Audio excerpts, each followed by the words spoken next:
Shabbat Shalom, queridos hermanos, bienvenidos una vez más a esta plataforma de estudio CADE, conceptos adecuados de edificación. Soy su hermana, su amiga, Marley Aristi Almonte, y hoy tengo el privilegio de compartir con ustedes el estudio de la porción, la Parashá Ki Tisa, que hemos estado estudiando toda esta semana. En esta Parashá se habla del censo por medio del Matzari HaShekel, o el medio ciclo de plata, la indicación de hacer un kior, un lavatorio de cobre, en donde los sacerdotes iban, lavaban sus manos y sus pies antes de entrar al tabernáculo para el servicio del Eterno, y la elaboración del incienso, el episodio del becerro de oro y la revelación de los 13 atributos de misericordia de Dios, de nuestro amado Padre. Del punto que quiero hablar hoy y que toca en esta porción es del episodio del becerro de oro. Y por eso le he dado el título a esta reflexión, el pecado de la idolatría o Abodá Zará. Habían transcurrido los 40 días desde que Moshe había subido al monte Sinaí para recibir las 2 tablas de la Torá. Y había dicho que al final de los 40 días él iba a bajar. ¿Dónde estaba? Seguramente murió. Expresaron muchos del pueblo. Aquellos que vamos a llamarles los que creen saberlo todo. ¿Y qué vamos a hacer ahora? Siguieron diciendo, comenzaron a murmurar. Necesitamos un nuevo líder. Necesitamos un Dios. ¿Y de dónde vamos a sacar un líder de la talla de Moshe? Entonces vamos a hacernos un Dios. Se acercaron a Aarón, el hermano de Moshe, y le plantaron su inquietud. Y Aarón sabía que si Moshe dijo que iba a volver en 40 días, él volvería. Él sabía que al día siguiente Moshe bajaría del monte Sinaí. Pero aún él tratara de explicarlo, él se dio cuenta que los rebeldes no iban a entrar en razón y había que actuar con astucia.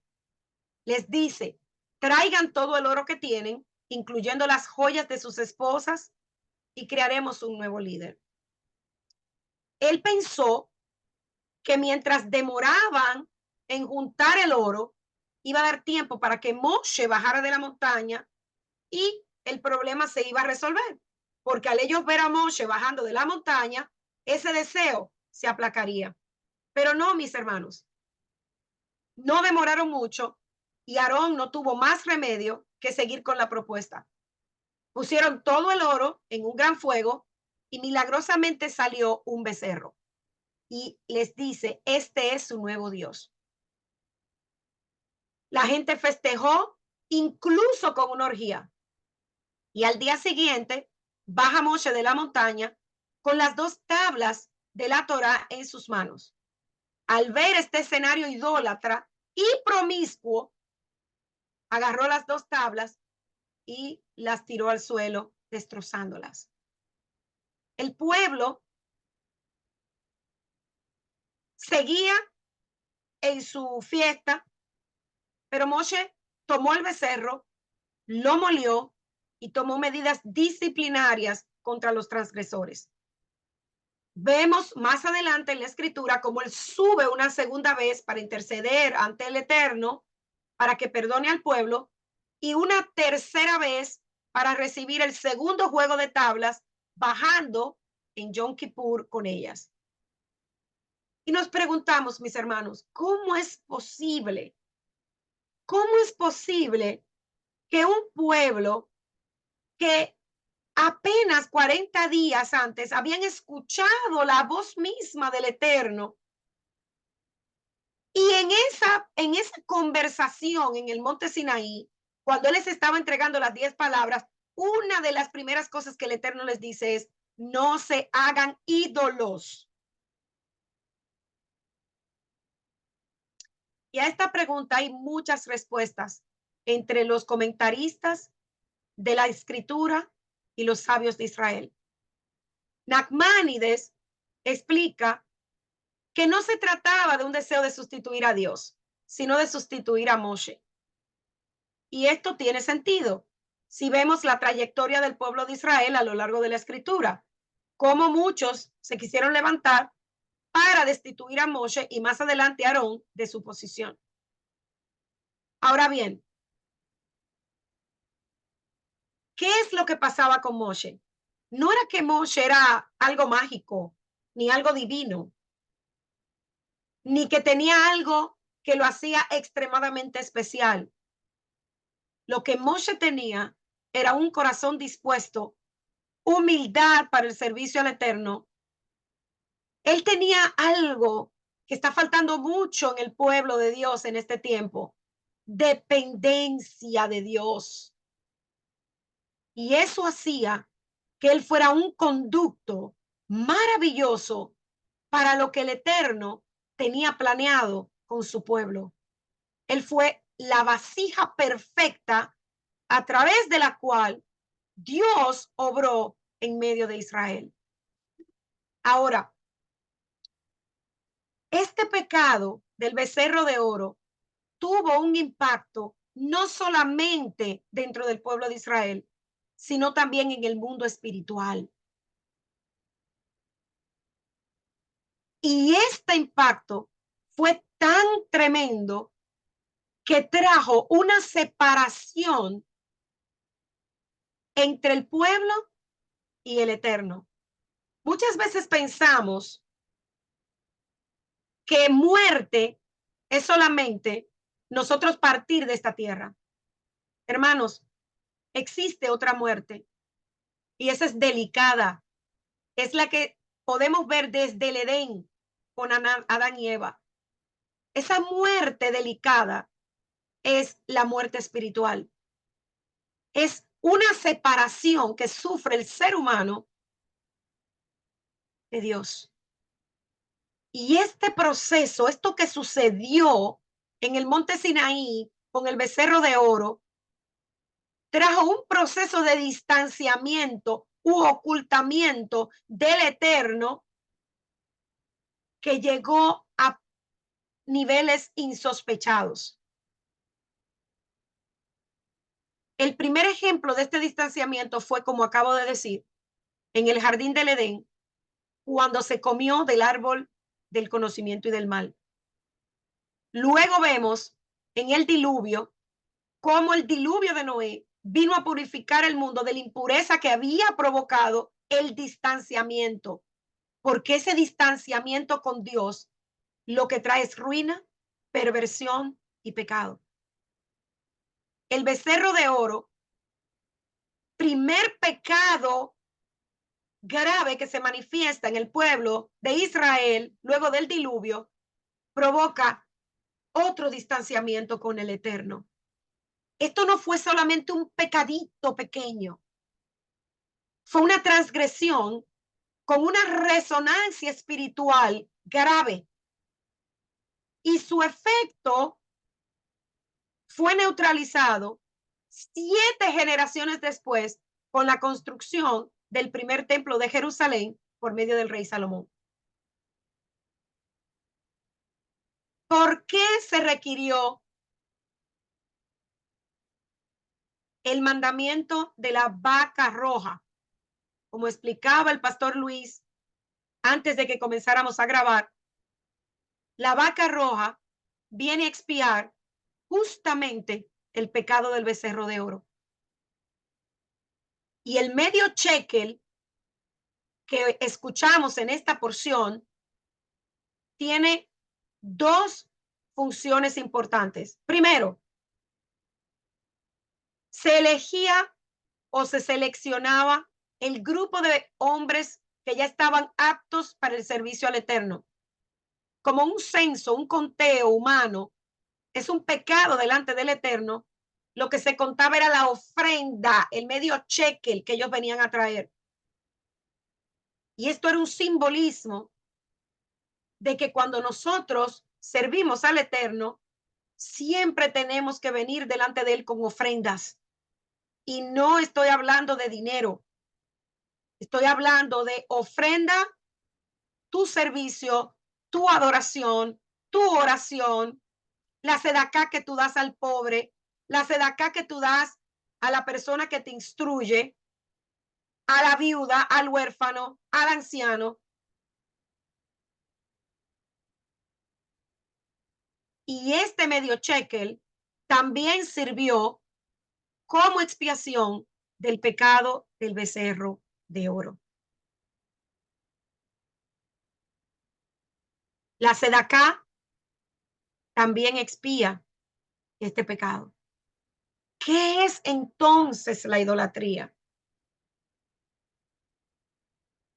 Hay un texto importante, Éxodo 23, que dice, no tendrás dioses ajenos delante de mí. Y cuando nos fijamos en las enseñanzas de la escritura y en la Torá, encontramos de inicio la afirmación de aquel que nos libró del cautiverio, de la esclavitud, de la manipulación religiosa. No tendrás dioses ajenos delante de mí. El reto de este mandamiento de la Torá es promover la liberación del pueblo acerca de la idolatría y de toda forma de culto que pudiera macular, o sea, manchar o ensuciar la vida de aquellos que fueron liberados y rescatados por el único Dios vivo y verdadero, el Elohim de Abraham, de Isaac y de Jacob. En este estudio vamos a ver por qué el pecado de la idolatría es tan ofensivo para el Eterno. Y por eso les pido, por favor, en la medida de lo posible, escuchen el estudio hasta el final. Y si tienen personas que puedan invitar, invítenlas. Y también vamos a ver cómo la idolatría es astuta hasta el punto de capturar a nosotros los creyentes. Y digo que es astuta porque muchas veces pensamos que nosotros estamos libres de la idolatría porque no tenemos un santo en la casa. Pero veremos que la idolatría es mucho más que eso. Antes de continuar con la definición de idolatría, vamos a ver qué es un ídolo. Un ídolo es una imagen, una representación de algo o un símbolo material o imaginario que es objeto de devoción fervorosa. En términos generales, la idolatría es la veneración, amor, culto o adoración de un ídolo. Normalmente está relacionada con un poder superior, real o supuesto, tanto si se le atribuye una existencia animada, o sea, algún humano, un animal, incluso puede ser una organización, como si se tratara de algo inanimado, como un objeto de la naturaleza, piedras o una fuerza. La idolatría viene de la palabra griega edolatre.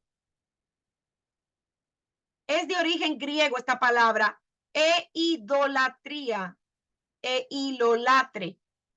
Y es la práctica de adorar a ídolos, seres humanos u otros vivientes, siendo estos representados figurativamente o rindiéndoles culto.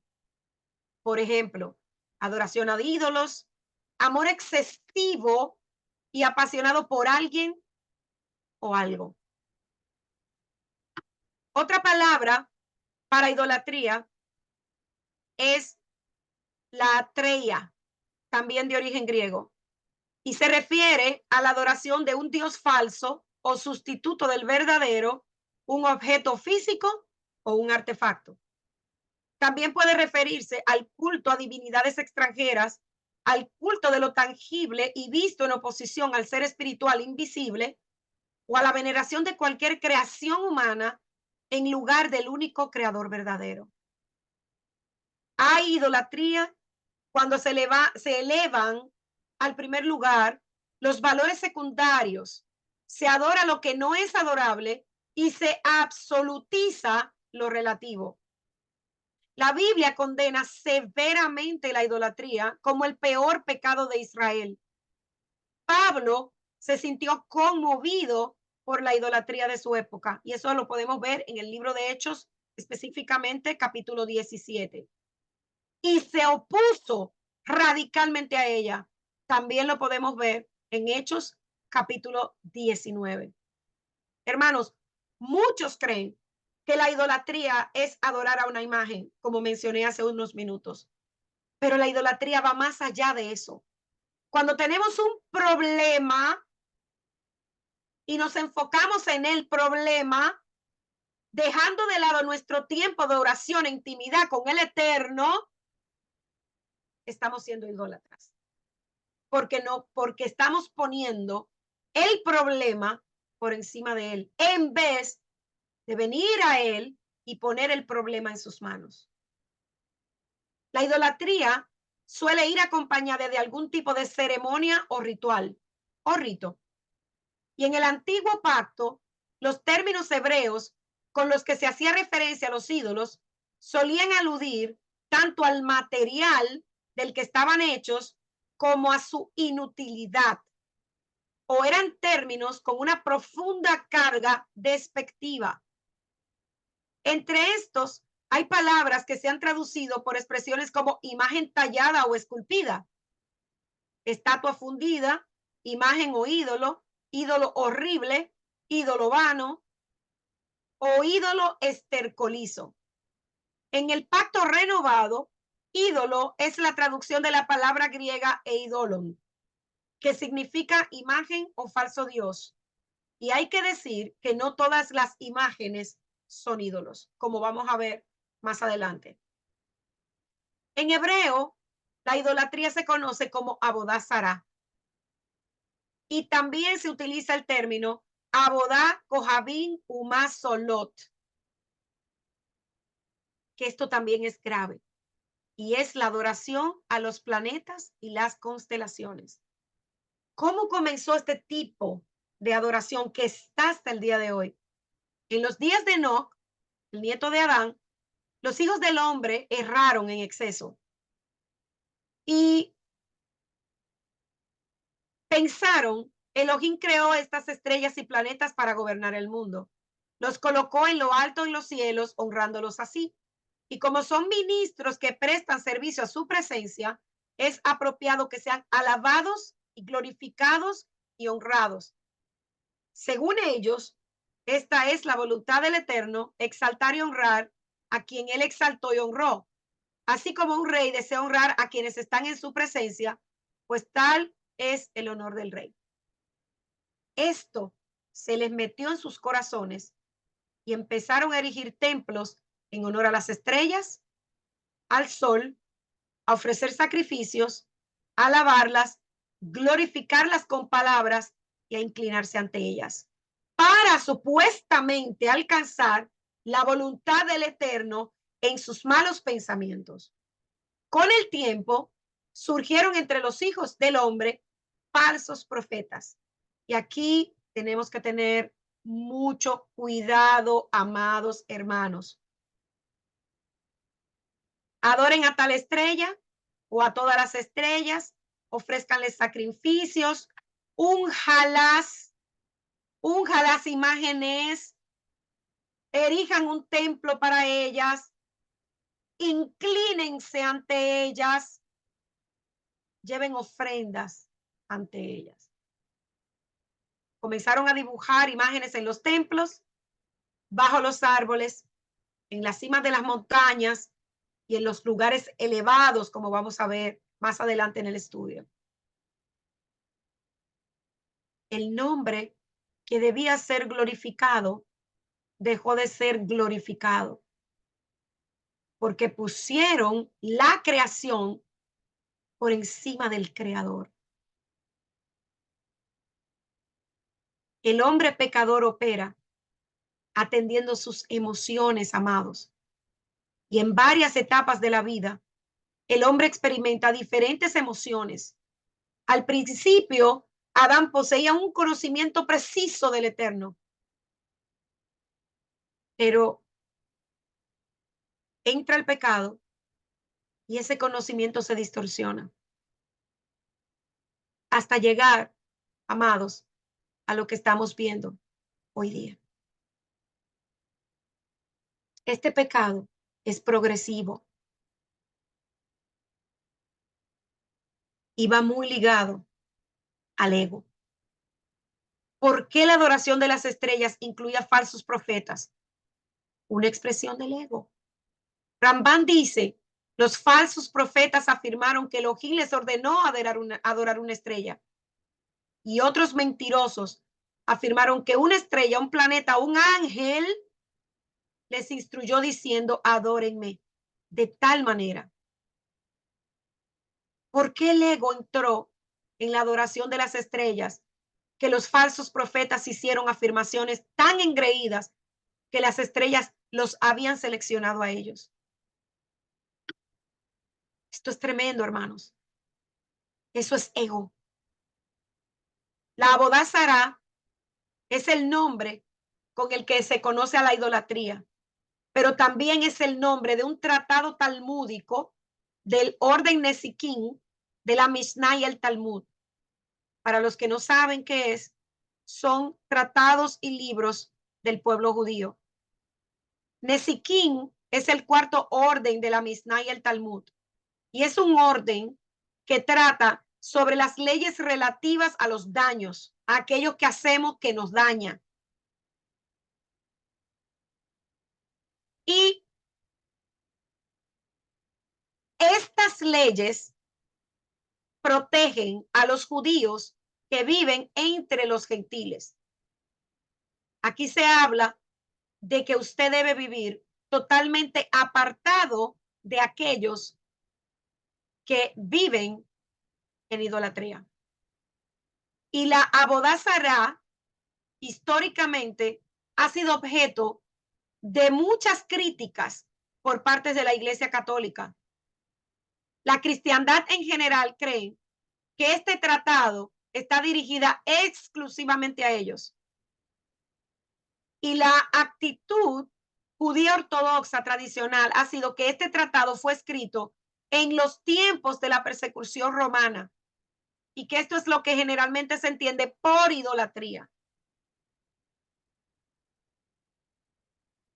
¿Cuál es entonces la raíz de la idolatría?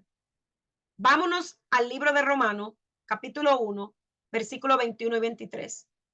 Y aquí el apóstol Pablo, Rab Shaul, demuestra la culpa fundamental de toda la humanidad por no haber glorificado a Dios respecto a estos versículos. Y es importante señalar que Pablo no presenta una acusación universal contra la humanidad por no conocer a Dios. Esto no es lo que él está hablando aquí. Ese no es el problema. No es que no sepamos quién es Dios y quién es Dios. Es que muchas veces nos negamos a creer lo que sabemos que es verdad. Aquí nos enfrentamos a un problema de que no es un problema intelectual, es un problema moral y es un problema de deshonestidad. Toda idolatría tiene sus raíces en esta deshonestidad fundamental. Y Pablo describe esto en términos de un intercambio, lo cual es un intercambio deshonesto. Cambiaron, escuchen, la verdad de Dios por la mentira y adoraron y sirvieron a las cosas creadas en lugar del creador, quien es alabado por siempre. Y termina el versículo diciendo amén. ¿Cuántos de ustedes hoy no escuchan a las personas diciendo, el universo te dará, el universo te traerá, lo que tú hagas, el eterno el universo te devolverá? Estamos amando la creación y no al creador. El intercambio deshonesto que estamos considerando aquí es la sustitución del creador, del bendito es, por la criatura. Y un intercambio que es deshonesto precisamente porque sabemos que no es así. En lo profundo de nuestro corazón sabemos que esto no se creó solo. Y hay un historiador, Carl Sagan, que habló de la sensación de asombro y reverencia que sentía cuando contemplaba las complejidades del cosmos. Este señor era también científico, pero Sagan dejó claro que esta reverencia no era por el autor del cosmos, escuchen esto, sino por el cosmos mismo.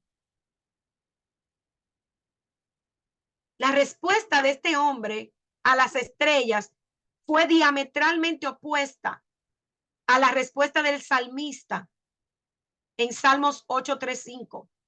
El salmista aquí se siente impulsado a adorar a Dios, a darle gloria por la creación, por todo lo que creó la naturaleza y cómo Dios se revela a través de la naturaleza.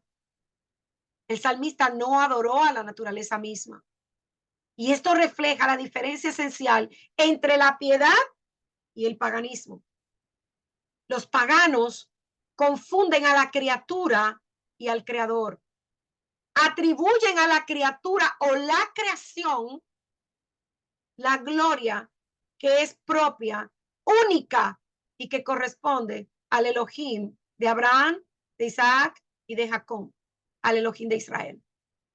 La raíz de la idolatría, ya sea sutil o fragante, disfrazada o expuesta para que todo el mundo la vea, amados hermanos, es la incredulidad. Es la exaltación fundamental y habitual de la criatura por encima del creador. Cuando pecamos, esto es lo que hacemos. Le robamos a Dios la gloria que solo Él merece. Estamos destituidos de la gloria de Dios, de acuerdo a Romanos 3:23. Pero Dios ha demostrado su amor para con nosotros en que siendo aún pecadores, envió a Yeshua a morir en nuestro lugar. Aunque la paga del pecado es la muerte, la vida eterna pertenece a todos los que se vuelven a Yeshua como su Señor y Salvador. Nuestro ego impulsa la idolatría. Nuestro ego es la base de la idolatría y en muchas ocasiones luchamos con nuestra mala inclinación. El Yetzer Hará en hebreo. Aunque casi siempre ganamos la pelea si nos humillamos ante el Eterno. La pelea no es menos cierta que perdemos algunas batallas. Y al momento que perdemos las batallas, nuestro ego se afecta. Y al momento que eso sucede, puede afectarse nuestro carácter, siendo esa justamente la meta del Yetzer Hará, de esa mala inclinación que habita en nosotros. Los antiguos sabios de Israel también hacen referencia a otra cosa que nos impulsa a ser idólatras. ¿Saben qué es? La ira, el enojo. Enojarse equivale a cometer idolatría. Toda persona que se enfurece, si es sabia, pierde su profecía, pierde el don de hablar. Y ellos hablan en un libro que se llama Kitzur Shulchan Aruch, en la página 362, que la vida de los coléricos no es vida.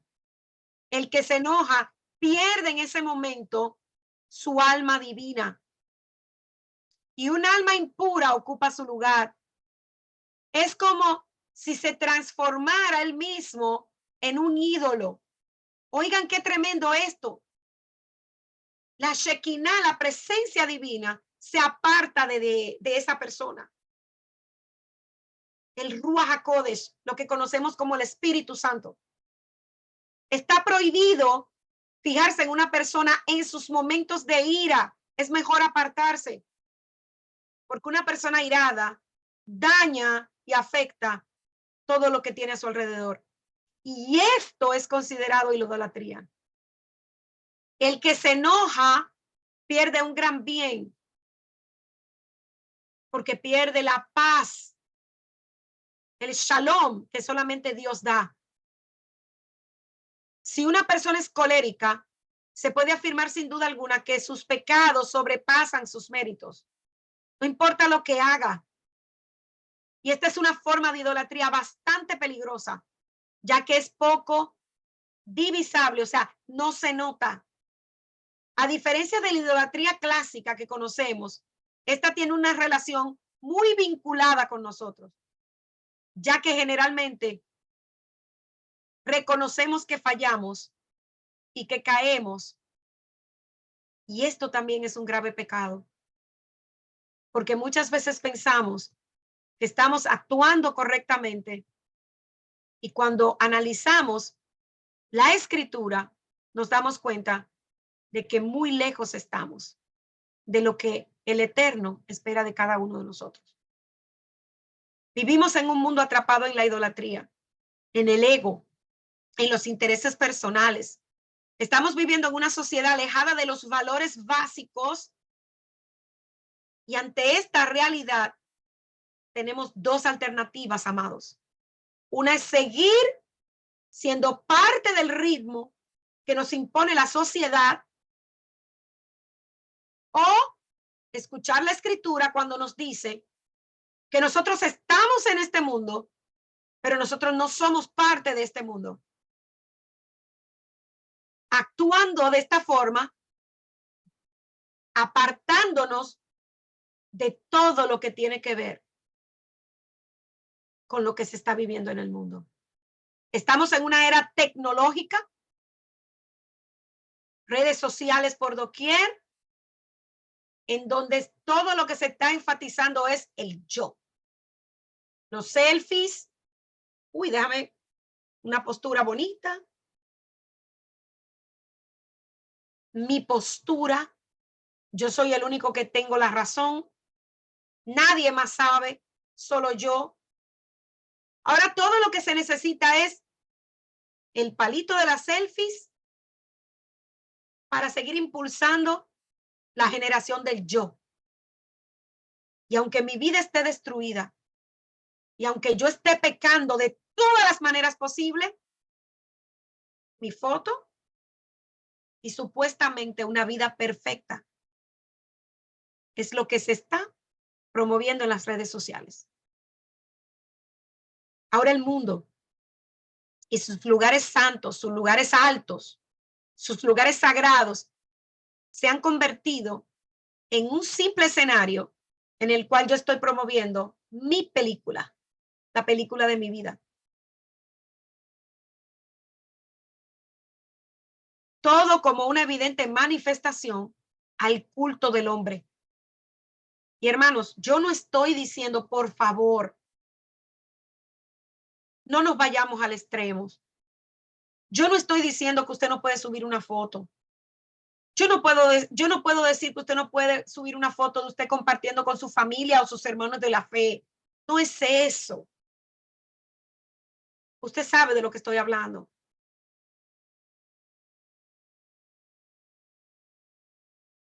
Tenemos que apartar de nuestra vida la arrogancia, el ego, el yo.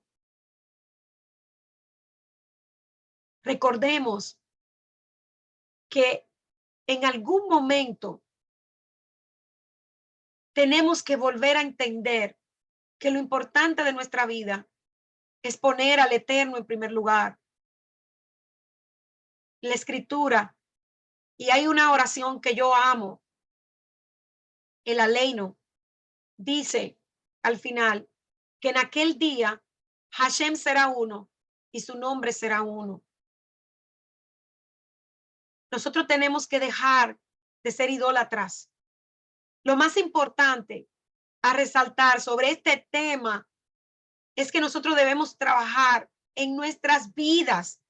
Olvídese del que está al lado, porque cuando terminemos este estudio hoy, usted se va a dar cuenta que no importa lo que usted vea en el otro, si usted no mira hacia adentro de usted y usted comienza a reparar su vida, usted está en graves problemas, porque yo preparando esto, miren, tengo una listita de cosas que yo tengo y que yo nunca jamás me imaginé, que es idolatría.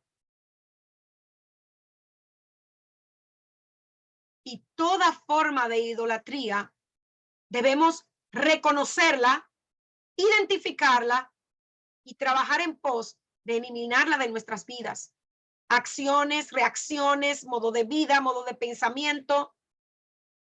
Y todo esto nos aleja del eterno y del verdadero cumplimiento de sus mandamientos. El mandamiento de no hacerse imágenes no quiso decir que estaba terminantemente prohibido hacer una estatua o algún tipo de representación material. Amados, tenemos que ir más allá. El que usted tenga una foto de su padre que quizá ya falleció como recuerdo, no implica que usted está adorando esa foto.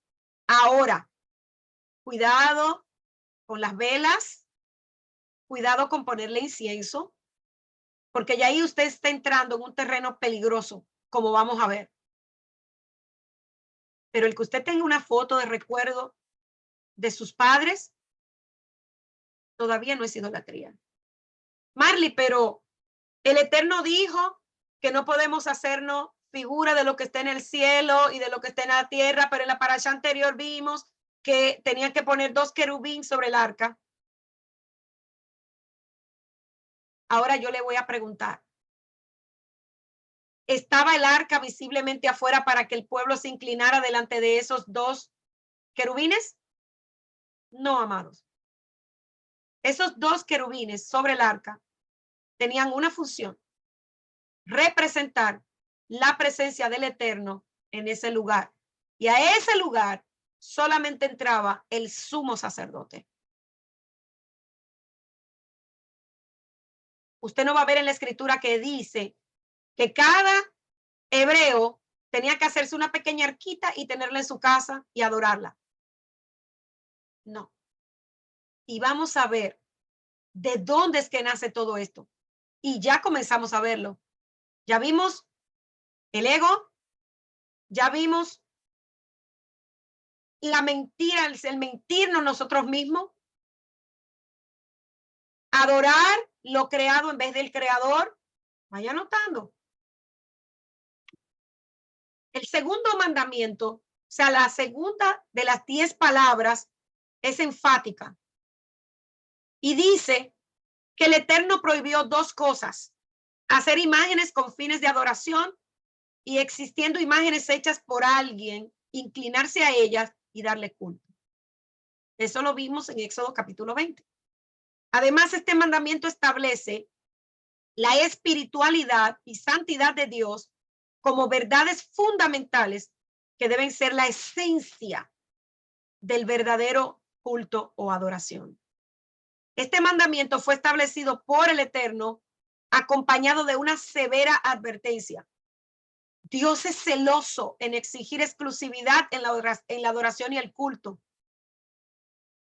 Y este culto es puramente espiritual.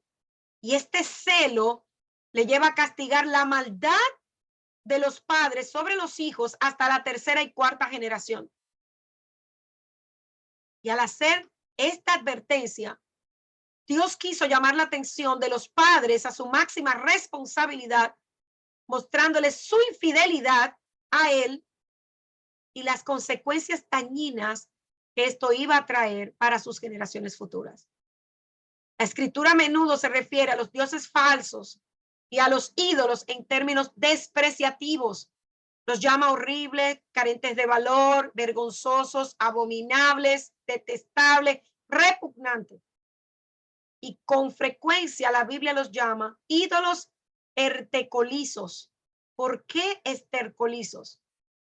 Esta es una expresión que traduce del término hebreo gilul, que es la misma raíz de la palabra hebrea galal, que significa estiércol. Y esta expresión de desprecio, que aparece por primera vez en el libro de Levítico 26:30, se puede hallar unas 40 veces tan solo en el libro de Ezequiel. La idolatría aún es descrita en la Biblia como una abominación al Eterno. Cosa odiosa a Dios, sin provecho, irracional, contaminadora. Dios nos conduce a un análisis crítico sobre la idolatría, cuestionándonos cómo puede un ser tan inteligente como el hombre adorar cosas hechas de madera, de metal o de piedra. Él hace afirmaciones contundentes sobre los ídolos, diciendo que a ellos no hay que servirles porque no tienen ninguna serventía o camino alguno. No te va a llevar a ningún lugar. No tienen vida ni sentido. Sirven solamente para confundir y avergonzar. Son hechos por hombres débiles y mortales, que es lo que somos. No tienen poder. Son hechos de materiales comunes y perecederos, porque ni siquiera podemos crearlos. Tenemos que usar lo creado. Y esto demuestra la insensatez del hombre. Dios condena claramente la procesión de imágenes, amados. Las esculturas delante de las cuales nos arrodillamos. Eso es abominación. Y en el tiempo del profeta Jeremías, los hombres se arrodillaban ante las imágenes y las adoraban. Y había una en especial que se adoraba en ese tiempo, Semiramis, más conocida como la reina del cielo. Y el nombre del niño era Tamuz. Y según la leyenda, Semiramis era una reina que gobernó en Persia, Asiria, Armenia, Arabia, Egipto y casi toda Asia por más de 42 años. Y también fundó Babilonia y sus jardines colgantes. La leyenda dice que ella no murió, sino que fue ascendida al cielo en forma de paloma. Presta atención a lo que estamos escuchando. Después que entrega la corona a su hijo Tamuz. Con la conversión del Imperio Romano al cristianismo, se cambió el nombre de la mujer y el nombre al niño. Semiramis pasa a ser María y Tamuz pasó a ser Jesús. Pero la imagen sigue siendo la misma. Así que hasta hoy es sostenida por la tradición el color de los trajes de la reina, que usted lo puede ver en Jeremías capítulo 10, y que según el apóstol Pablo, la idolatría conduce al ser humano a un razonamiento fútil, porque su mente queda oscurecida. Por reprimir la verdad de que Dios existe, el ser humano termina sin un Dios. Pero la adoración es parte de la constitución de la naturaleza humana. Eso está innato en nosotros. Si usted no adora al Elohim verdadero, va a adorar un falso Dios, aunque usted mismo tenga que hacerlo. Y este hecho explica la tendencia humana que tenemos a entregarnos a la idolatría. El ser humano cambia la gloria del verdadero Dios por dioses sustitutos que él mismo hace. Pone la vergüenza en lugar de la gloria, la corruptibilidad en el lugar de la incorruptibilidad, las mentiras en lugar de la verdad. Y es importante observar que el primer punto de la lista de los falsos dioses es el hombre mismo, cumpliendo así el propósito del Hasatán en el jardín del Edén, cuando le habló a Eva y le dijo, y serán como Dios, sabiendo el bien y el mal. ¿Cuántos hemos oído hoy? El hombre dice, hoy se proclama que somos dioses, que cada uno es un mundo, un universo, y es un Dios. Pablo y Bernabé, después de haber realizado un milagro, rechazaron la idolatría por parte de la sociedad de Listra. El apóstol Pedro también rechazó la adoración por ser también un hombre. Los ángeles del Eterno no aceptaron adoración humana. Los fabricantes de las imágenes consideraban el cristianismo como una amenaza, o sea, los primeros creyentes, una amenaza a su negocio lucrativo. ¿Cómo inicia la adoración dentro del pueblo? La idolatría, como estamos viendo, es un pecado que ha estado en el pueblo del Eterno a través de su historia.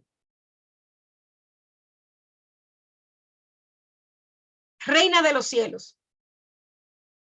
Eso es un nombre que usted va a ver en la escritura. Y es un nombre con el que hoy se puede ver a la Virgen María, la Madre de Jesucristo, y que hoy es adorada como intermediaria por la Iglesia Católica Romana, la Anglicana, Luterana y la Iglesia Ortodoxa. La idolatría no inicia ahí.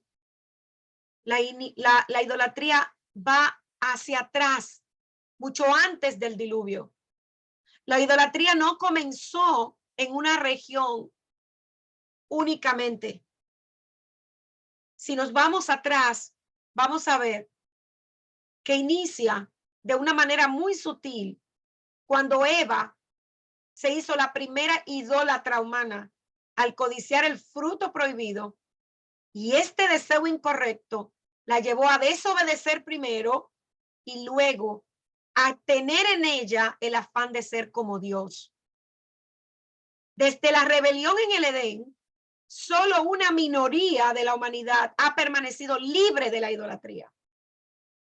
Y el registro bíblico no nos revela hasta qué grado se practicó la idolatría en los pueblos primitivos.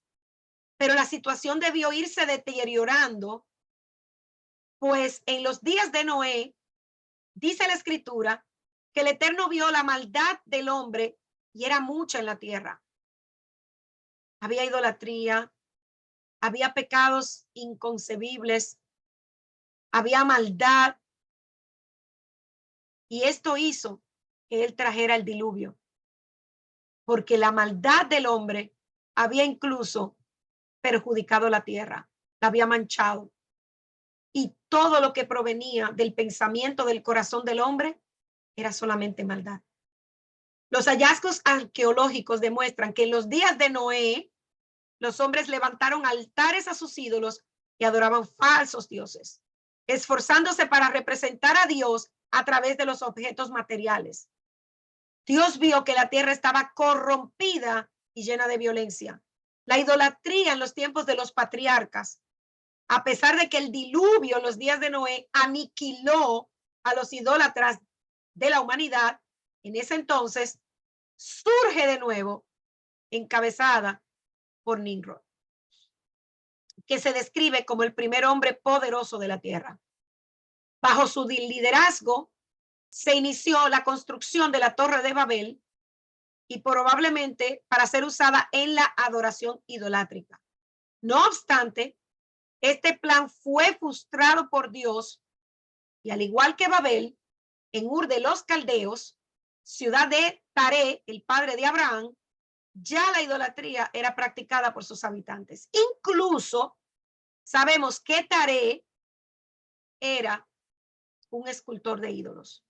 Labán, suegro de Jacob, tenía terafim o dioses familiares, y Jacob mismo se le hizo necesario instruir a su casa para que se librasen de todos sus dioses extranjeros, y escondió los ídolos que le habían entregado. La idolatría en los tiempos de la Torá, el pueblo vivió más de 400 años en Egipto, en esclavitud.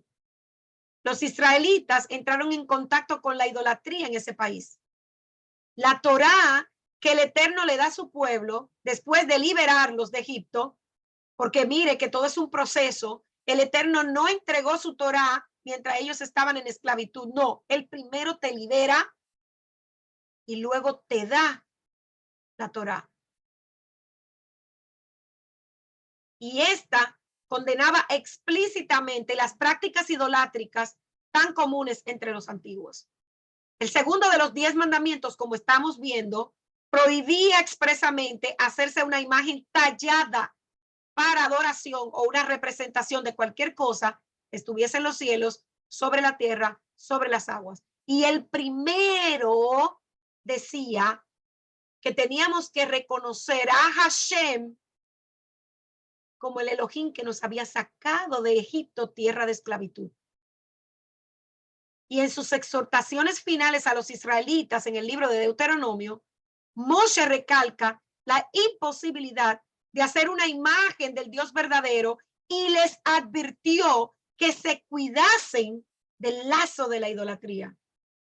Como otra protección para que no se hiciesen idólatras, se les ordenó que no celebrasen ningún pacto con los habitantes paganos de la tierra a la que iban a entrar y que no formasen alianzas matrimoniales con ellos.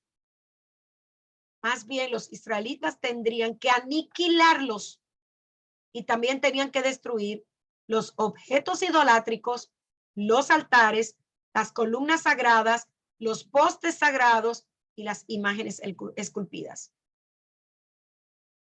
Josué, el sucesor de Moshe, reunió a las tribus de Israel en Siquén y los exhortó a que se liberasen de todo falso dios y que sirviesen única y exclusivamente al Señor de Israel. Y el pueblo estuvo de acuerdo en hacerlo y sirvieron a Israel, el pueblo, a Hashem, todo el tiempo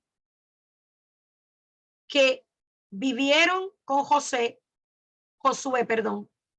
y los ancianos que los dirigían.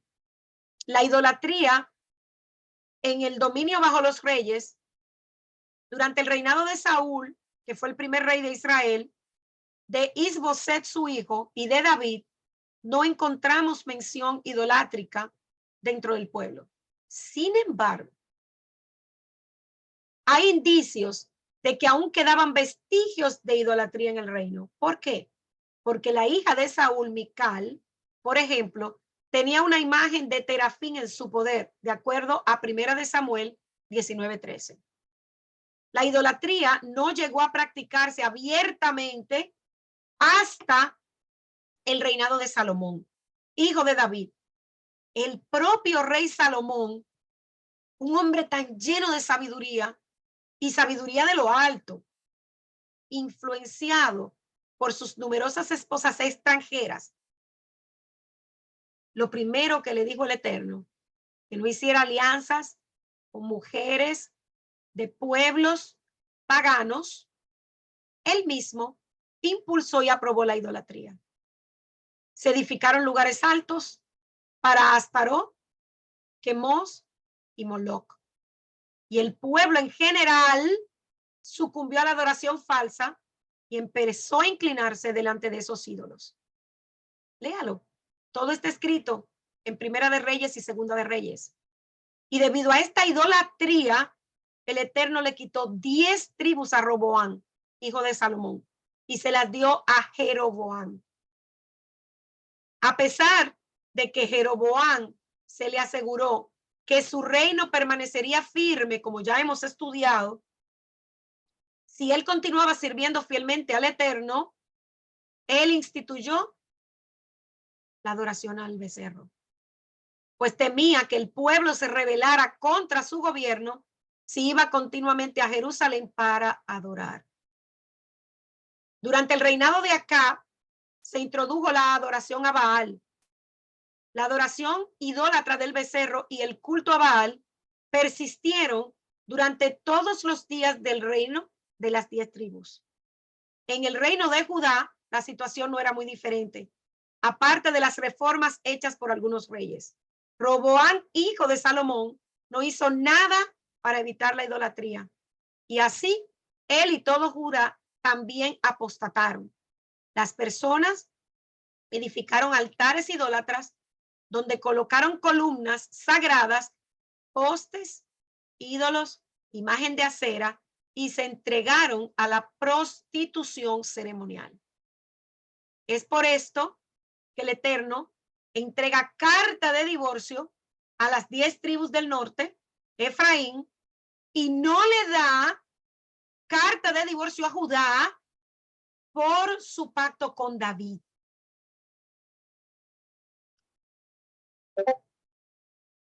¿Cuáles son entonces las formas de idolatría? Los actos de idolatría mencionados en la Escritura incluyen diversas prácticas, todas repugnantes, tales como prostitución ceremonial, sacrificio de niños, embriaguez, autoflagelación, orgías. La autoflagelación era hasta sangrar, la veneración de ídolos, compartiendo con ellos alimento y bebida en las fiestas o ceremonias en su honor. Y amados, esto no era todo. Para Baal, ellos defecaban en la comida y se la comían. Encorvarse y ofrecer sacrificios a los ídolos, cantar y danzar, y ojo aquí, besarlos. También se practicaba la idolatría al preparar una mesa con comida y bebida. Se dedicaba a los falsos dioses y se hacían ofrenda de pasteles y humo de incienso sacrificial y hasta llorar en las ceremonias religiosas. La idolatría también consistía en la adoración de los cuerpos celestiales, como vimos, la luna, el sol, las estrellas, la adoración de animales, ángeles, demonios y hombres. La práctica de la idolatría también consistía en sacrificar hijos en el fuego, consultar a divinos, sortilegio, brujos y hechiceros, hacer conjuros, servir de medium espiritista y consultar a los muertos. La desobediencia a la Torá trae serios efectos para la humanidad. Consideremos algunos de ellos. Primero, nos desvía de la verdadera adoración a Dios. Yeshua dijo que el Eterno es un espíritu. ¿Cuándo vimos a Yeshua pidiendo adoración para él? Jamás. Por lo tanto, él no puede ser representado, o sea, el Eterno no puede ser representado ni por figura de animal ni por figura de hombre. Yeshua, la imagen visible del Dios invisible, dijo que la adoración a Dios involucra nuestros sentimientos, emociones y verdad. Se da adoración a demonios, espíritus inmundos. El apóstol Pablo afirma que la comida de los ídolos y los ídolos no representan la realidad, pero sabemos que el mundo espiritual es real. Cuando las personas piensan que están sacrificando a los dioses, amados, sabemos que son inanimados. En realidad están sacrificando a espíritus inmundos. Los primeros creyentes fueron exhortados a huir de toda forma de idolatría. Se cambia el verdadero mediador entre Dios y el hombre. Y en ese tiempo había una doctrina herética, estoy hablando del primer siglo, que enseñaba que había muchos intermediarios entre Dios y el hombre. Incluso hoy en día, muchos cristianos creen en la intercesión de los santos en el cielo, junto a Dios, en María como intermediaria o intercesora.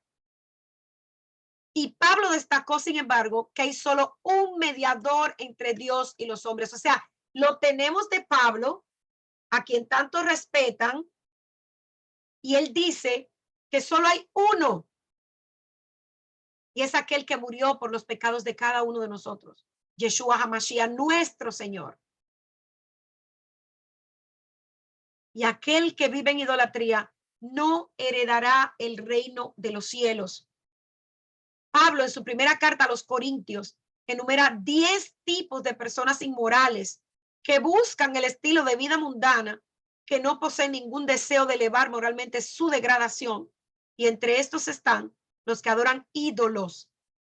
Léalo, Primera de Corintios capítulo 6. Las personas que permanecen en esa situación no heredarán el reino de Dios.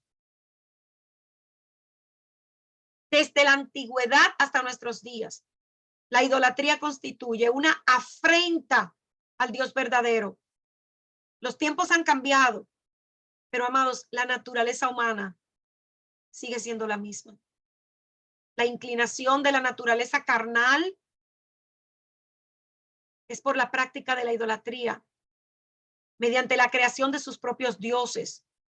Y es lamentable saber que aún hoy los animales, los hombres, la naturaleza y hasta el propio Hasatán está siendo adorado. En medio del cristianismo, el judaísmo y nosotros los que estamos regresando a la Torá, podemos constatar, comprobar formas encubiertas de la idolatría, la excesiva importancia a determinados valores, pensamiento, el dinero, la fama, la ambición personal. Hermanos, hay muchos hoy hablando en las redes sociales, usando a Yeshua para buscar reconocimiento y popularidad. La exaltación a las enseñanzas de hombres por encima de la Torá. Valores que eventualmente se transforman en verdaderos dioses, que son entronizados en el corazón de los adoradores y que en teoría creemos que somos monoteístas, pero en la práctica somos politeístas porque hemos hecho ídolos. Yeshua nos ha dejado siempre una alerta en la escritura. En Mateo 6:24, él dijo, ninguno puede servir a dos señores, porque o aborrecerá a uno y amará al otro, o se llegará al uno y menospreciará al otro. No puede servir a Dios y a Mamón. Y él aquí no estaba hablando de dinero, porque Mamón es el Dios del dinero. Él estaba hablando de algo más profundo. En su corazón, en mi corazón, no puede haber dos dioses, porque hay uno al que yo me voy a inclinar y hay otro al que voy a desechar.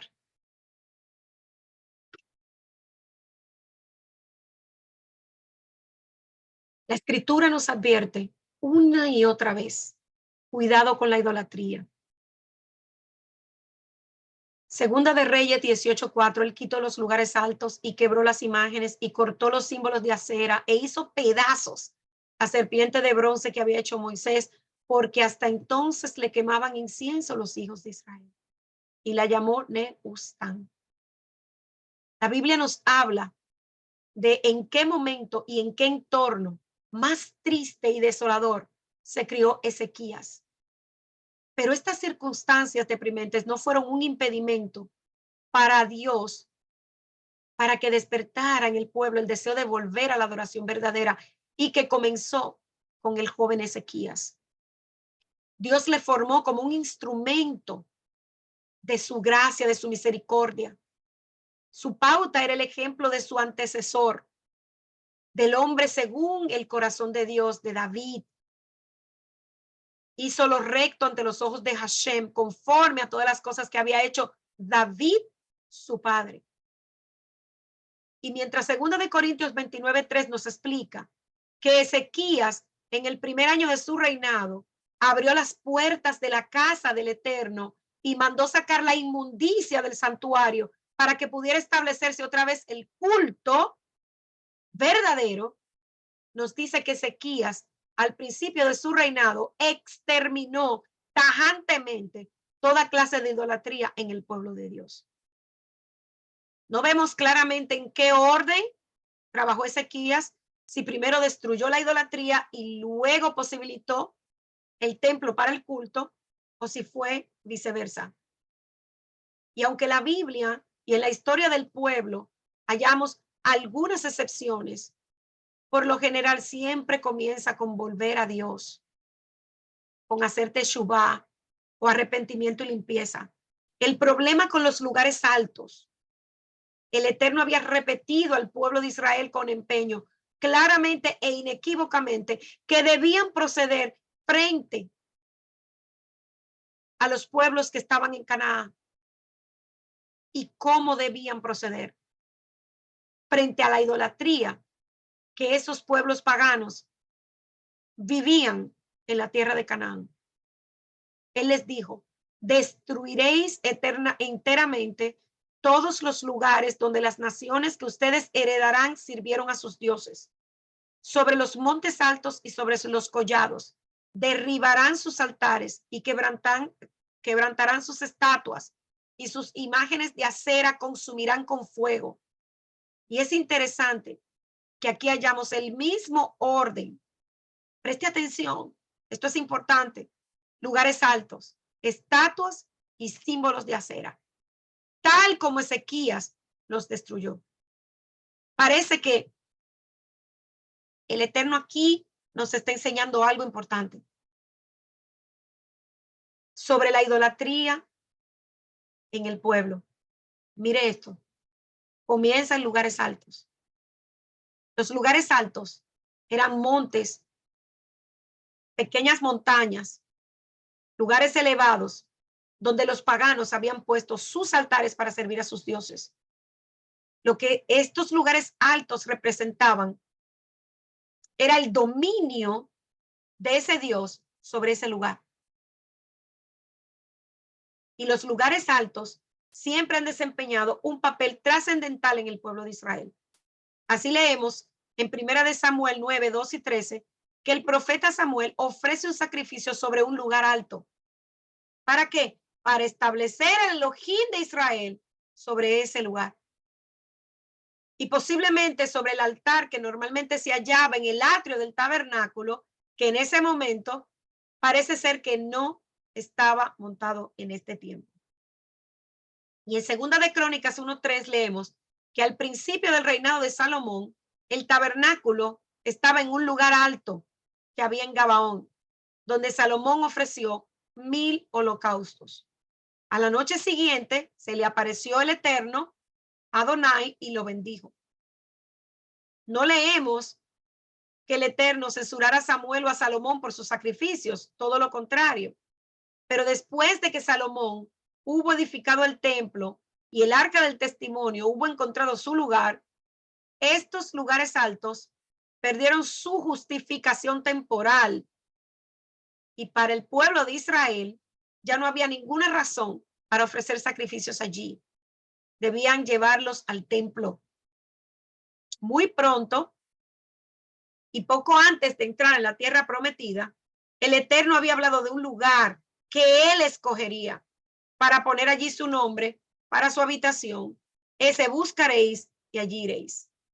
Y allí llevaréis vuestros holocaustos, vuestros sacrificios. Pocos versículos más tarde leemos el aviso encarecido: cuídate de no ofrecer tus holocaustos en cualquier lugar que vieres.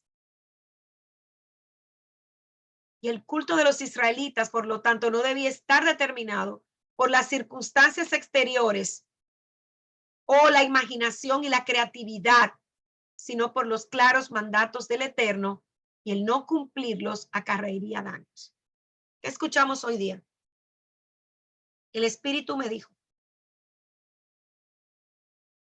El Espíritu me mueve. El Espíritu te dice y te mueve a hacer algo contrario a lo que el Eterno estableció. Ojo, ¿a qué espíritu estamos escuchando? Porque la Escritura es clara. El Eterno estableció cómo debe ser su adoración. Y no es que usted no haga actos proféticos, no es que usted no quiera agradar a Dios, pero tiene que hacerlo dentro de los parámetros que Él estableció. No usted creando un patrón nuevo.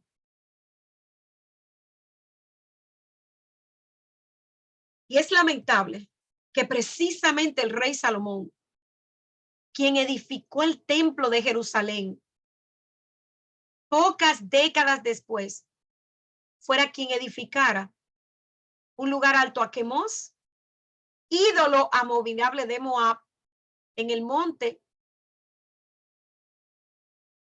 y que tristemente muchos de los reyes posteriores en el pueblo de Israel siguieron su mal ejemplo. No obstante, hallamos en la historia de Judá también la situación de que el pueblo aún sacrificaba en los lugares altos, aunque lo hacía para Hashem, su Dios. A pesar de que ya el Eterno había aprobado la construcción del templo y allí era donde tenían que ofrecer sus sacrificios, no en los lugares altos.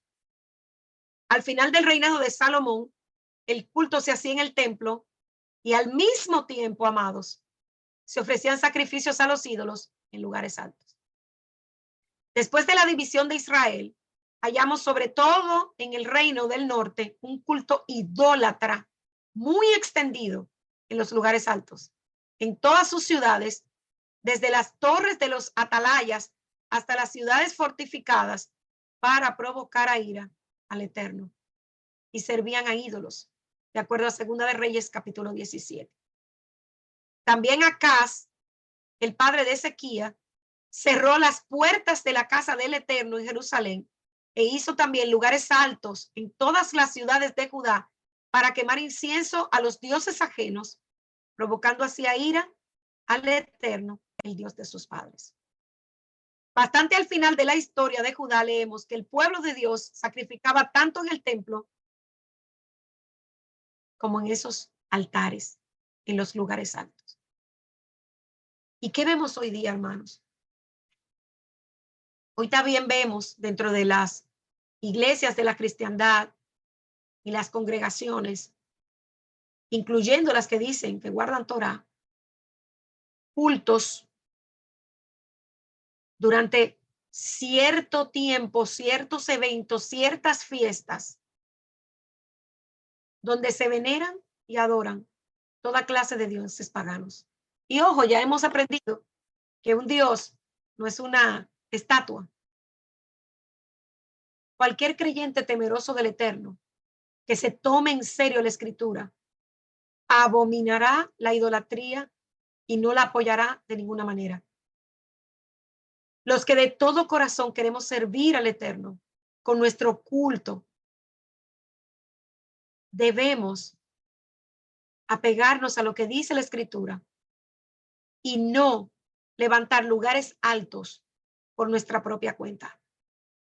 Así como en el reino de Israel se cometió tanto pecado, aún teniendo la presencia del Eterno, aún el Eterno dando instrucción.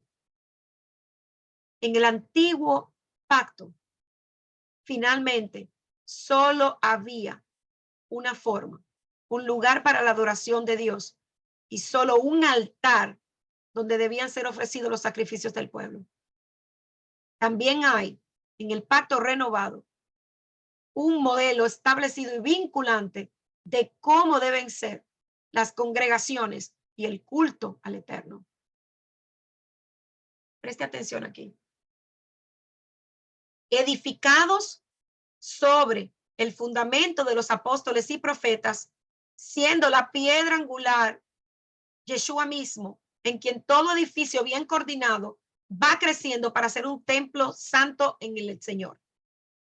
Especialmente las cartas de Pablo nos muestran cómo ve Dios a su pueblo y cómo deben ser dirigidos sus cultos y sus tareas por la autoridad y la presencia de Yeshua como la cabeza. Y esto es enfático en el libro de Apocalipsis, capítulo 14-12, que dice: aquí está la paciencia de los santos. Aquí están los que guardan los mandamientos de Dios y la fe en Yeshua. Si usted no guarda mandamiento y cree en Yeshua, está incompleto. Y si guardas mandamiento y desechas o no crees en Yeshua, estás incompleto. La escritura es clara. Las imágenes, toda estatua que más tarde fueron puestas en esos lugares altos en Israel, no eran necesariamente imágenes de ídolos, sino que al principio eran casi siempre utilizadas como símbolos. Y miren la sutileza de la idolatría. Para hacer una ayuda a la adoración de Dios. Símbolos. Debían ser imágenes visibles, impresionantes, algo placentero para los sentidos. Quizás representaban simbólicamente algún atributo de Dios con la intención de impulsar la adoración de Dios. Cuando Ezequías quebró las imágenes sin dejar una, seguro que provocó el sobresalto de muchos de aquellos que, amantes de las cosas hermosas, de las bellas artes en Israel, y que llegaron a considerar esos símbolos como una muestra de valor esencial para el Eterno. La historia del cristianismo muestra un desarrollo parecido. En los primeros siglos de las persecuciones de los cristianos, el culto se celebraba de forma sencilla, hermanos, sin utilizar otros símbolos que los que estaban establecidos en la Torá. Pero ya en el siglo IV, cuando bajo el gobierno de Constantino, los cristianos ya no eran perseguidos, sino en parte incluso favorecidos, se construyeron los primeros edificios cristianos o catedrales a los que se dio el nombre de iglesia o casa de Dios. Con ello ocurrió una confusión de conceptos que tendría graves consecuencias después. Al cabo de poco tiempo, ya no eran suficientes los impresionantes templos cristianos, de modo que en lo sucesivo se buscó aumentar la solemnidad del ambiente y el atractivo de los lugares de culto, adoptando elementos o símbolos del paganismo, pero dándoles un significado cristiano. Estos símbolos empezaron a llenar y decorar las iglesias: ropajes vistosos, agua bendita, incienso, altares, cuadros e imágenes talladas, días festivos y muchos objetos y ritos que impresionan los sentidos hicieron su entrada, degenerándose con el tiempo hasta convertirse en una idolatría abominable en la Edad Media. Durante la Reforma se reconoció y condenó esta aberración del cristianismo. Ya aquí había una clara separación entre los llamados cristianos, pertenecientes a la nueva religión llena de sincretismo y mezclas de Constantino, y los seguidores de Yeshua o los del camino, remanente pequeño que guardaba las enseñanzas de Yeshua y la Torá. Y en algunos lugares fueron destruidas las imágenes, profanados los objetos, símbolos santos, y aunque estos actos a veces degeneraron en grande vandalismo, la intención de los reformadores, sin embargo, era totalmente legítima. Querían liberar y limpiar la iglesia del paganismo. Fíjense cómo a través de la historia el Eterno ha usado personas para que podamos entender que no podemos estar mezclados al paganismo y no podemos vivir en idolatría.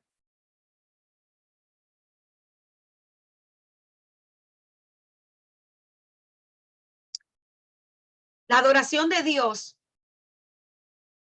en ese tiempo incluía actos muy reprobables y hasta aberraciones sexuales, conductas que la Torá totalmente desaprueba, aún en nuestros días.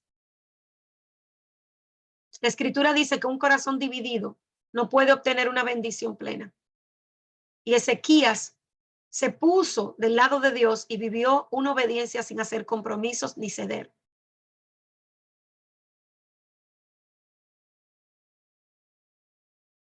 Ya vimos la definición de ídolos. Ya vimos qué es la idolatría. Ya vimos cómo Dios ve la idolatría. Los ídolos no son solo cosas pecaminosas, pero cosas buenas y básicas, elevadas a ser las últimas cosas. Cosas creadas, adoradas en lugar del Creador.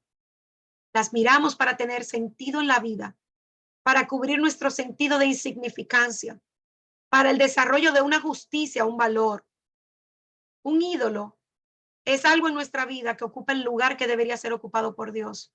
Cualquier cosa que es central en mi vida, algo que me parece esencial. Un ídolo es cualquier cosa por la que vivo y en la que dependo. Cualquier cosa que tiene una posición tan dominante en mi vida que se mueve y atrae gran parte de mi tiempo y atención, mi energía y mi dinero. Las virtudes en el que la mente se pavonea, como dando el control sobre el cuerpo y sus impulsos, y que apuntan a otros fines o a la posesión que no sea Dios, están en el punto de vicios de hecho más que virtudes. Eso también es idolatría. Toda cosa que yo creo que me hace feliz y que no tiene ninguna relación con Dios es idolatría. Y voy a dar un ejemplo. Una persona glotona hace un Dios de sus manjares, de su comida. Un hombre ambicioso hace idolatría de su honor. El incontinente que no se controla hace un Dios de la lujuria. El avaro hace un Dios de la riqueza. Y en consecuencia los estima buenos. En sus propios pensamientos se justifica. Todos los hombres adoraron y han adorado a un becerro de oro, creado por la educación, la costumbre, la inclinación natural o sus propios deseos. Cuando un general es tomado, el ejército corre. Cuando un rey era tomado, el ejército corre. Es la inclinación natural. El ídolo principal es la gran corriente y otros pecados que vienen con él son como pequeños ríos que se alimentan de ese río caudaloso que es la idolatría. Romanos 1:21 nos dice que la razón por la que hacemos ídolos es porque queremos controlar nuestras propias vidas. Pensaban que conocían a Dios, no le glorificaron ni le dieron gracias, dice el versículo 21. El pecado nos predispone a querer ser independientes de Dios. Recordemos a Eva, para hacer leyes a nosotros mismos o autónomos, para que podamos hacer lo que queramos sin someternos a su autoridad en el nivel más básico. Los ídolos nos hacen creernos que nos van a dar fuerza.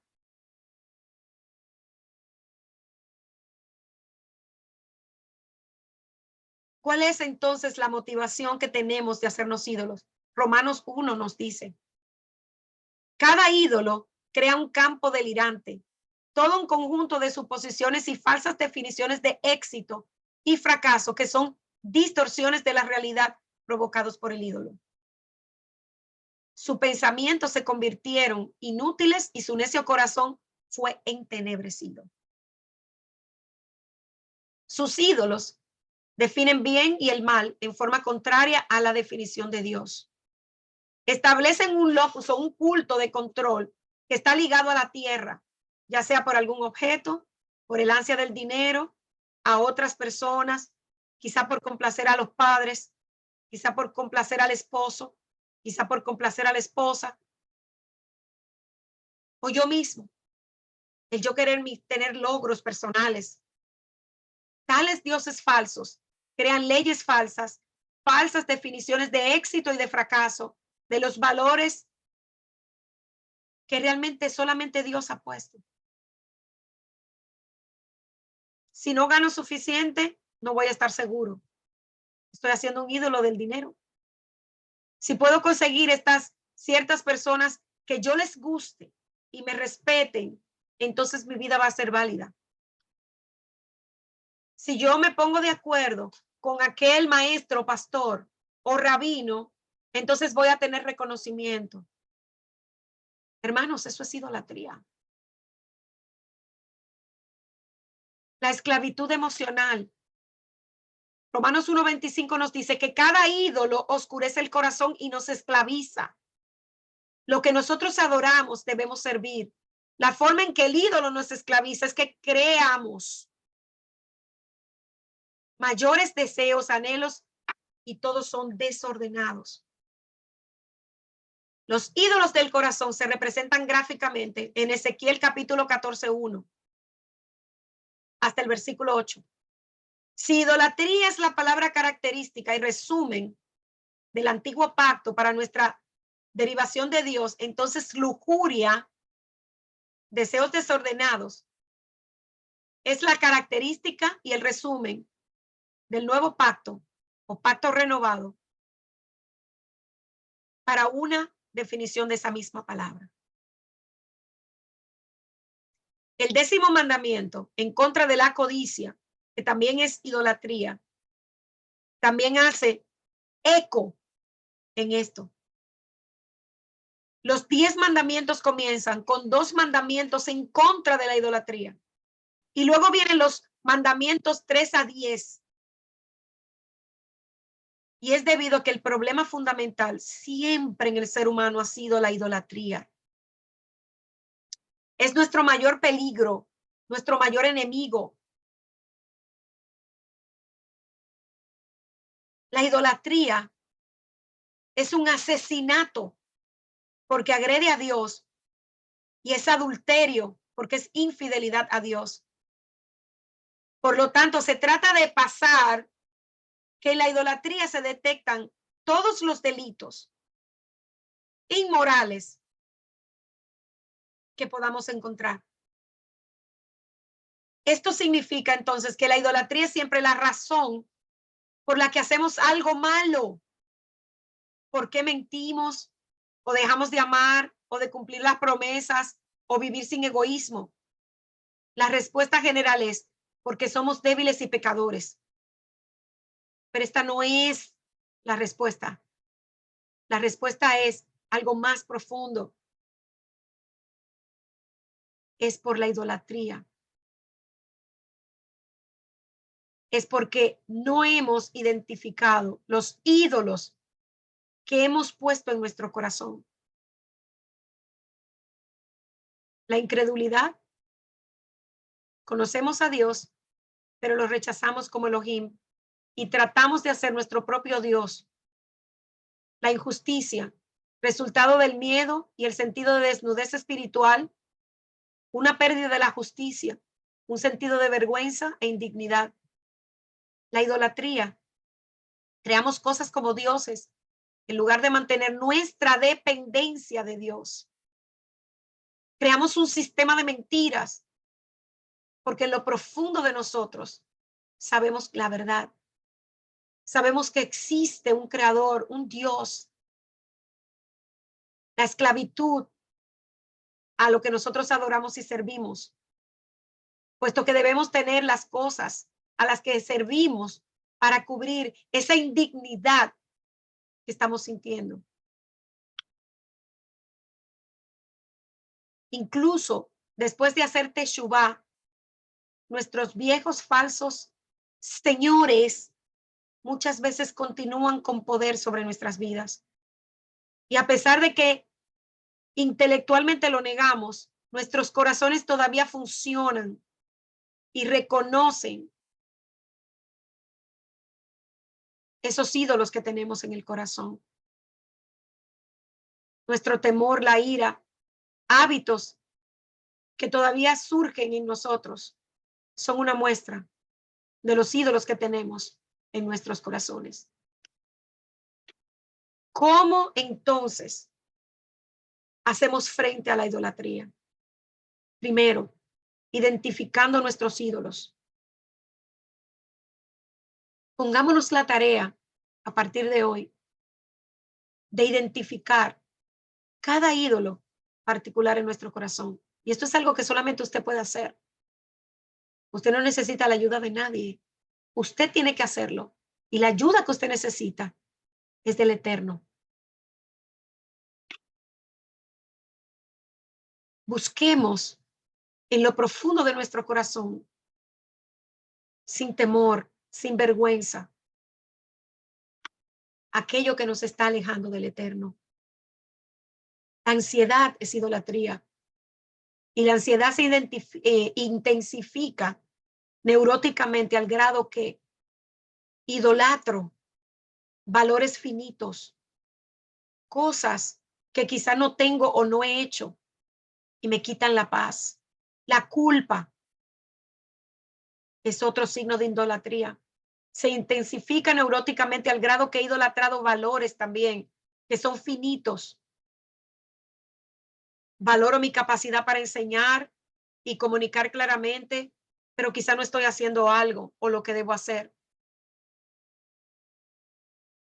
La amargura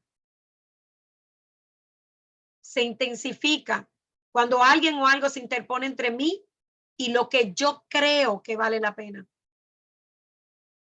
El aburrimiento, el vacío, también es idolatría. Estar aburrido, sentirse vacío, es idolatría. El aburrimiento es una forma anticipatoria de estar muerto. Y en la medida en la cual los valores limitados son exaltados a idolatría, porque si estoy aburrido, tengo que buscar algo en que enfocarme. Pero eso que estoy buscando, que yo sé que debe ser el eterno, eso no. Déjame buscar un deporte o quizás algo más. El enojo. Si estamos enojados, ¿por qué estamos enojados? ¿Por qué? ¿Qué es eso importante que yo creo que debo tener y que no tengo?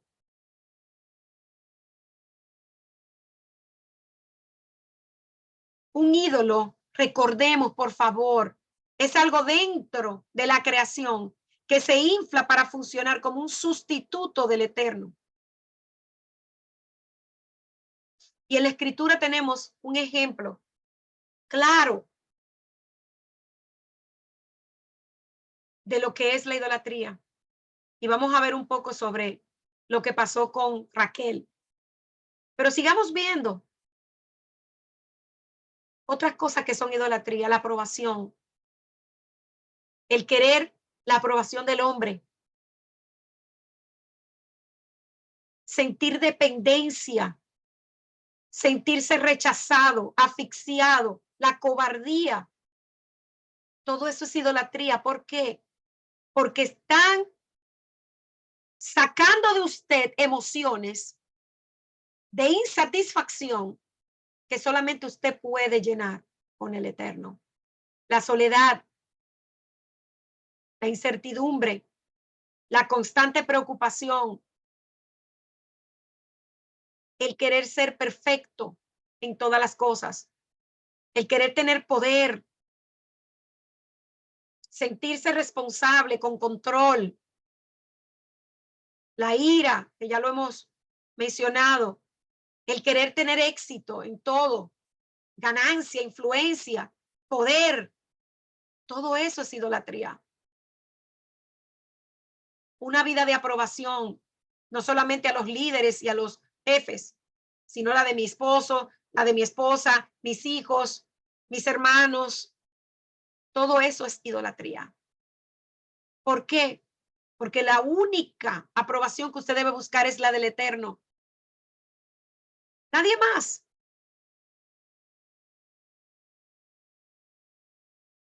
Les voy a poner un ejemplo de una imagen idólatra.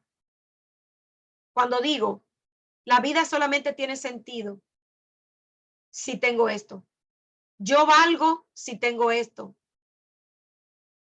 Si bajo de peso, me voy a ver linda porque quiero esto. Yo solo tengo valor si soy capaz de tener esto, el dominio de esto, el dinero.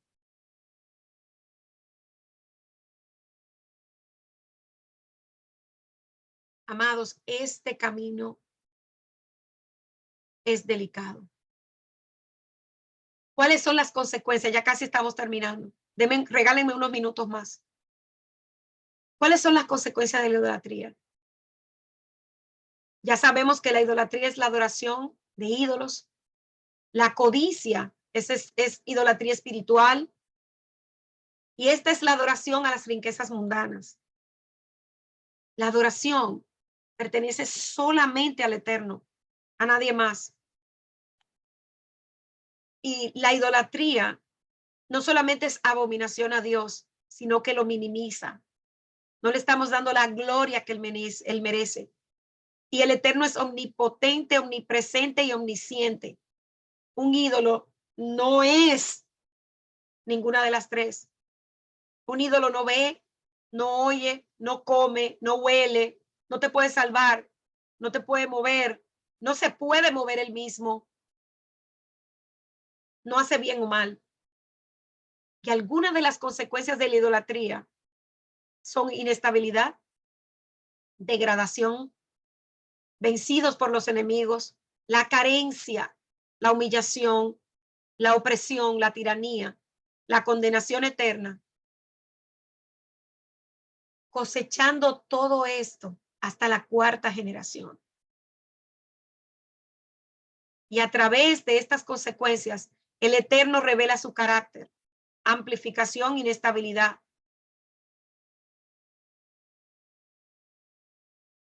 El Eterno, a través de su palabra, nos reveló su carácter. Él es el Elión, el Señor Altísimo. Él es el Sabaoth, el Señor de los ejércitos. Él es el Gibor, nuestro fuerte, nuestra roca fuerte. Él creó el universo, está en el universo y está a cargo del universo. Todo se sujeta a él. Cuando hacemos ídolos, lo estamos degradando, le estamos quitando la gloria. El Eterno es un Eterno celoso. Él no comparte su gloria. Solamente Él nos puede dar lo que necesitamos física y emocionalmente. Y muchas veces no entendemos que esa hambre, esa sed, esas carencias que estamos sintiendo, la tristeza, la enfermedad, muchas veces oraciones que hacemos y no recibimos respuestas. Solamente Él puede llenar.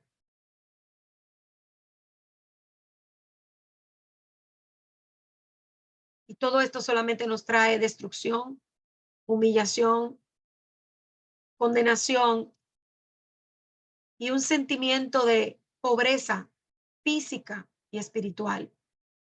Tenemos que arrancar los dioses que hay en nuestro corazón. No podemos dar lugar a la idolatría. Raquel, la esposa de Jacob, se iban ya para la tierra prometida, la tierra de su esposo Jacob. Y esta mujer se lleva a los dioses de su padre. ¿Por qué?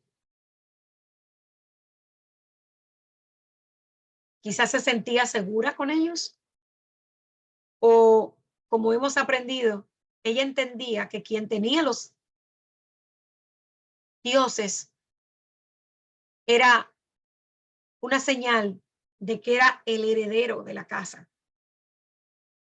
Entonces ella no contuvo su impulso y roba los ídolos de su padre.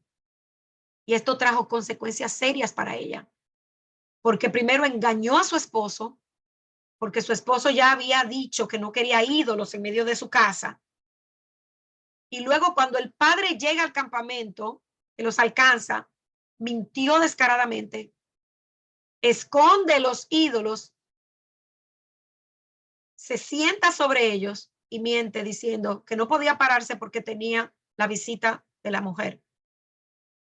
Y esto trajo como consecuencia que ella no solamente fuera estéril, sino que muriera pronto. Porque cuando Labán llega al campamento, Jacob le dice que el que sea que a el que le encuentren los ídolos muera. Y ella murió. Murió joven. Muchas veces pensamos que ya hemos arrancado la idolatría, pero cuando tú pones tu seguridad en algo, eso es idolatría. Los ídolos, como hemos aprendido hoy, no son solo estatuas de piedra. Los ídolos son pensamientos, deseos, anhelos y esperanzas a los que rendimos culto en lugar de hacerlo al verdadero Elohim. Los ídolos hacen que ignoremos al Eterno, al único Dios verdadero, cuando buscamos lo que nosotros creemos que necesitamos.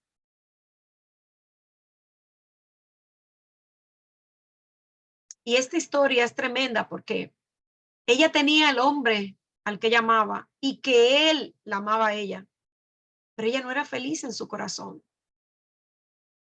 Vemos que tuvo hijos, pero aún ya en su momento de muerte, le iba a dar un nombre de maldición a Benjamín. Y vemos cómo Jacob cambia ese nombre. Tenemos que primeramente reconocer los ídolos y luego combatirlos, sacarlos de nuestras vidas. Porque la idolatría nos separa completamente del Eterno. Y la idolatría está muy ligada a nuestro corazón. Y hemos aprendido que en hebreo el corazón y la mente están conectados. Somos lo que pensamos y después dejamos bajar a nuestro corazón. Cuando nuestro corazón es cautivado ante un sentimiento, un objeto, una persona o cualquier cosa y le rindes interés más del necesario, estás haciendo idolatría.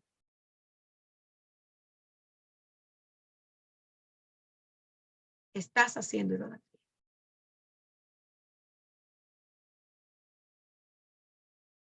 Mis ídolos, tus ídolos,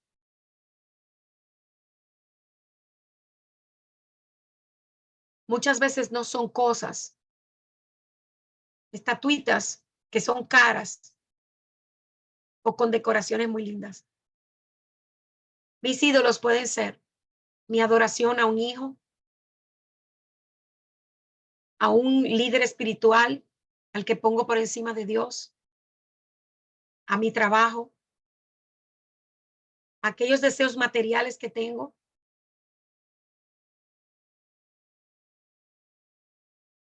Todo eso es idolatría, hermanos. El corazón que ama completamente al Eterno es un corazón sin ídolos. Una vida sin ídolos es posible en la medida en que nuestro corazón se consagra totalmente a Dios. Y en toda la escritura vamos a encontrar ejemplos de hombres y mujeres que se dedicaron a amar a Dios y que no fueron idólatras. Cuidémonos de la idolatría. Esta porción nos hace reflexionar y nos pone en la disyuntiva de tener que elegir si vamos a seguir siendo idólatras o si vamos a adorar al único Elohim verdadero, pero de la manera que Él pide. Analicemos si todo lo que hemos aprendido hasta hoy va conforme a lo que Él pide en su palabra, que debe ser la adoración verdadera. Y con esto yo no le estoy diciendo que comience a levantar el dedo acusador. No. Vamos a orar, vamos a revisar la escritura, vamos a seguir este camino maravilloso profundizando, pero apartémonos de todo lo que es idolatría. No hacernos imágenes, no inclinarnos ante ellas, pero recordemos que esas imágenes no son solamente estatuas, sino también todo aquello que nosotros estamos poniendo por encima del Eterno. Y sé que quizás este estudio nos ha confrontado de una manera que quizás no esperábamos, pero demos gracias al Eterno, porque cuando Él muestra algo, es porque hay solución. Adoremos al Eterno en espíritu y en verdad, pero de la manera que Él pide, no de la manera que yo creo. Shabbat Shalom, queridos hermanos. Hasta aquí la reflexión del día de hoy. Le doy gracias al Eterno por este tiempo. Voy a parar la grabación y ahora vamos a tener nuestro tiempo de preguntas y respuestas.